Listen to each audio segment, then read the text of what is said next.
Hello, welcome back to the Evergreen RX. I'm your host, Hayden, licensed mental health therapist, Cancer Moon, and the first to get deep at any party.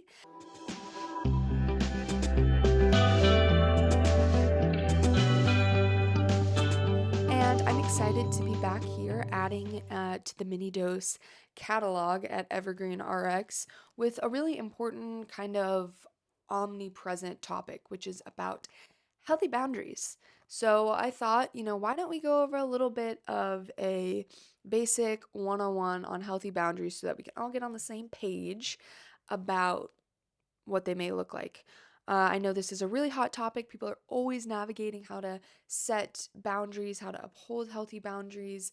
Trust me, I don't have it all figured out either. I'm still struggling with that. They're very complicated. They can be very complicated. But I'm hoping to kind of break it down with some simple tips or steps that might help enable you and make this a quick little easy episode you can come back to whenever you're trying to set a new boundary, if you're wanting a little refresher on what they may look like. I'm hoping to give this as a little guide. Um, just to say, I am not an expert in this, even though, I'm a therapist and I go to a lot of therapy and I, try my best.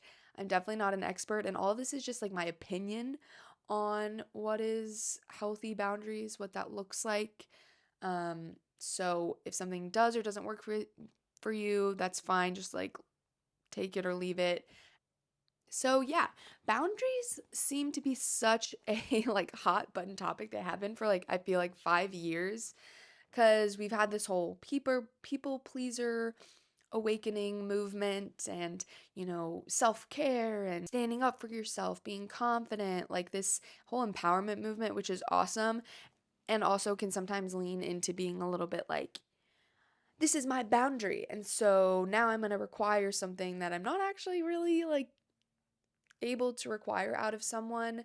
Um, but I think that I can because of this whole empowerment movement. So, one thing I want to kind of anchor into in this episode is that boundaries are really about what you can control and your responsibility of upholding what you require in relationships or what you desire. And at the end of the day, you can control you and your actions and not someone else's. So that is like a motto to anchor into is like, what is in my control and what is not. And other people's actions ultimately are not in your control. So, what boundaries enables us to do is to practice clear communication with someone else, give them the opportunity to meet the needs or desires that we are articulating, and to also help us step back from that knee jerk reaction we can sometimes have to want to control someone else or, lightly manipulate someone else through covert backdoor ways. When we're not communicating clearly and we're just doing like indirect ways to try to get what we want, which sometimes people pleasing can look like this, we're really taking somebody else's autonomy away and acting out of a controlling stance, which, can come from a good place or can come from kind of a unintentional place, but still is not the way that we want to be operating in relationships. Ideally, if we want to really foster a lot of trust and safety and commitment and intimacy and all of that, underlying part of intimacy to me is clear communication and giving people the opportunity to do something different and upholding the consequences if they don't and dealing with the disappointment if they don't. So, anyway, that's a long winded way to say that boundaries are like such a hot button topic. And a lot of times I think people are doing it kind of wrong. I'm just kidding. I'm not here to say right or wrong, but I mean, I don't know. So, anyway, first and foremost, boundaries are not rules. So, a rule would be like, you cannot do XYZ. Um, period. End of sentence. A lot of people like to couch that as a boundary, but that's not actually what it is. So, what is it? Let's get into the positive. What is a boundary, at least in my humble opinion? So, I think there's 3 parts to it. We're going to go into each of these parts in more depth, but just to give a lay of the land, to me, A healthy boundary consists of the identification of a need or a want that you have, something that is or is not happening in a relationship that you would like to see change. A clear and definable request. It's kind of the meat of the boundary, but that clear and definable request without the other two parts is a rule, essentially.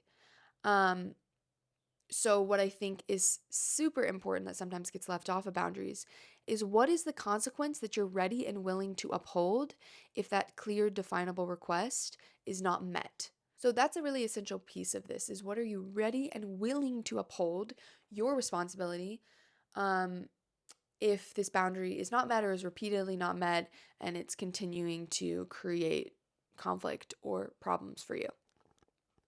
Okay, so let's break it down. I'm going to start with an example of a need or a want that I could identify. So, for example, when I come home from work, I typically need some time to unwind and reset after work. So, it's really not a great time for me to be like communicating with other people, to have people contacting me. So, my desire is that when I get home from work, I have time to unwind and reset. Okay, so I've identified that. Maybe I've identified, when I come home and my boyfriend like wants to talk and wants to hang out, that I'm kind of irritable. It doesn't really work for me. And it's gotten to the point where I'm like, okay, I think I actually should have a conversation about this. So that's the first step, knowing what it is that's not working for you. So then we get to the boundary portion, the meat. Um, so boundaries fall somewhere on a spectrum from rigid to porous. Rigid would be like a brick wall, and porous is like you've got a thin veil in front of you. It's super easy to cross that boundary. Nothing really comes of crossing that boundary. And that would be kind of a failure to uphold those consequences. A wall is a rule, like I was talking about. It's impenetrable, it's super rigid, it's super strict.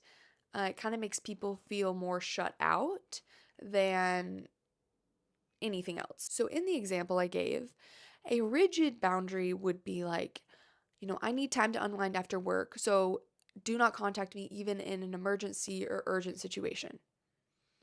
That's pretty strict. There's not a lot of flexibility there. Um, you can just feel that. That feels kind of like intense. So then the opposite, a porous boundary in this example would be like, you know, I want to have this time to unwind after work. That's my intention, but oh, somebody called me and they asked me a question or um I'm getting a lot of emails or text or my boyfriend's like really wants to hang out. So, okay, I'll do it. Even though it doesn't feel great to me and I might get a little bit resentful, I'll do it anyway. So that would be porous. Now, Goldilocks, where are we? Where's just right? Where is the perfect porridge or the, most comfortable bed? In this example, in my opinion, it would look something like, for about 2 hours after work, I'm pretty incommunicado, but if there's an emergency or something really time sensitive and urgent, I will respond. Okay, so that's the boundary. Hopefully those examples give you like some sense of like where it falls. I think it can also be kind of like something that you feel into. And if you have a hard time really feeling into what feels too rigid or what feels too porous, maybe you lean towards one or the other and you're trying to come more into the middle. A helpful way to sense into this is like to ask someone else, not the person maybe you're trying to set the boundary with, but a neutral party. Ask them, hey, does this feel fair? Does this feel like an okay thing to require? Is this, do you get the sense that this is a pretty fair ask? That can be helpful to check in with someone, especially if you have a tendency to be, you know, on one extreme end of the spectrum, like maybe more in that people pleaser, porous boundaries um, camp. Even some light level of boundary might feel super rigid to you, or like, oh, I can't request this. So it can help to check in maybe with your friend that uh, is a little bit more well versed in setting those boundaries. Okay, so now on the consequences component of boundary setting. I think it's important to talk about here that there can be levels to boundaries. Maybe at first it's doesn't even have to be directly communicated.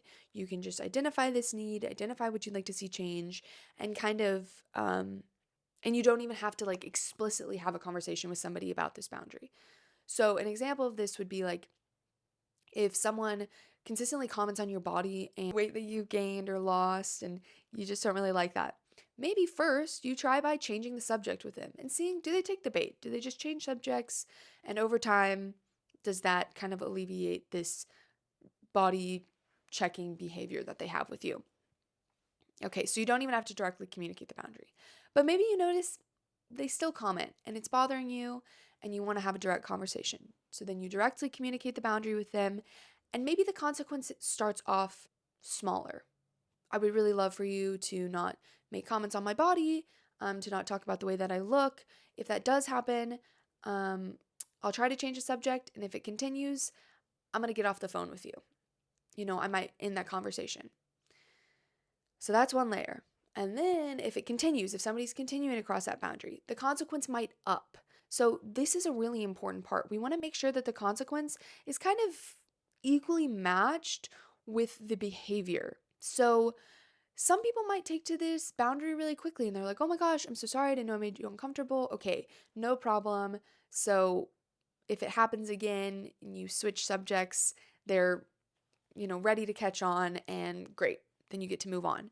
But if this is more of a consistent or persistent pattern, and it keeps getting crossed even when it's explicitly communicated that you would like them to stop doing this, then the consequence might up as well. Like if this continues, it might inform how often you want to see this person. You could say, if you continue to display this behavior and it doesn't seem like there's any changing in that, I may make the choice to spend less time around you. Next time you ask me to go to lunch, I might not be kind of at that place. So how this gets phrased and everything is really up to you and your style and what feels natural to you. But hopefully this is helping illustrate kind of the ladder that we walk up with boundaries as well. It's typically not going to be like a one and done, set it and forget it type of thing. There might be some molding or shaping or compromising that happens as we work with the other person. Because another thing is boundaries are not set in a vacuum, they involve another person. And so how they react, how how easy or difficult it is for them to meet this request, all of those things are going to be taken into account on, the ever evolving process of boundary setting. So going back to my example, for me, the consequence would be for about these 2 hours after work, I want to unwind and reset. And if you contact me, I will not be responding in that time. Okay. So those are kind of the three components: the identifying a need and a want inside of yourself, articulating that need through a clear, definable request, and then knowing the consequence that you are ready and willing to uphold. Sometimes you might say what this consequence is, other times you might just set this boundary without having to like explicitly say what the consequence is. And sometimes all of these components take readdressing and workshopping with the other person, especially when you have like a really like intimate or close personal relationship with them. I'm thinking like romantic partners. There might be some collaboration to get to a place where it feels good or manageable to the both of you, and you're getting enough of what you want out of it that it feels okay. We're not always going to get 100% of our needs and our wants met. So, being open to that, having clear communication, and being able to workshop things is another key component of kind of staying within that flexible range and not becoming too rigid or too porous in what you're expecting out of a relationship. So there we have it. There's a brief little primer on boundaries. I'm sure there's so much more to say and maybe some follow-up questions, because I think most of the time when we talk about something like this, people have direct, very specific questions about situations that they're in, and how to navigate it. So if you have any of those questions, reach out to me. If I get enough, then maybe I could compile them into a episode kind of addressing different examples and situations and giving my direct kind of guidance on how you may go about having a conversation or setting that boundary. But hopefully this equips you with some good information that you can kind of break down for yourself and use moving forward. And something that I just do want to address before signing off is that I think that the biggest thing that we struggle with boundaries can be these beliefs on what we are or aren't allowed to request in relationships. So it's a process, breaking those things down, getting acquainted with this way of clearly communicating and of kind of putting yourself out there, being vulnerable and saying, hey, I want this. Are you able to meet this? And be vulnerable in the way of, if this isn't met, that consequence is for me to uphold. And that might be really disappointing. And maybe I'm not able to be as close with this person as I wanted. But at the end of the day, anchoring into the being able to show up for yourself in that way and knowing that what you want and what you require in a relationship is deserving of attention, is deserving of being kind of met and upheld and not just thrown out the window at the first sign that somebody maybe has some pushback to it. So it's complicated and I'm sure we're all always learning about this, but there's your mini dose. I hope it helped. And if you liked it, share it with a friend, shoot me a message. I'd love to hear from you. I'd love to hear your thoughts. And you can always follow me on Instagram, TikTok. I'm at the Evergreen RX and all of those places. If you want to watch the podcast, I post all of the videos on YouTube. So if you're into the visual format, they're there for you. But until next time, I'm wishing you all the best and I'll see you then.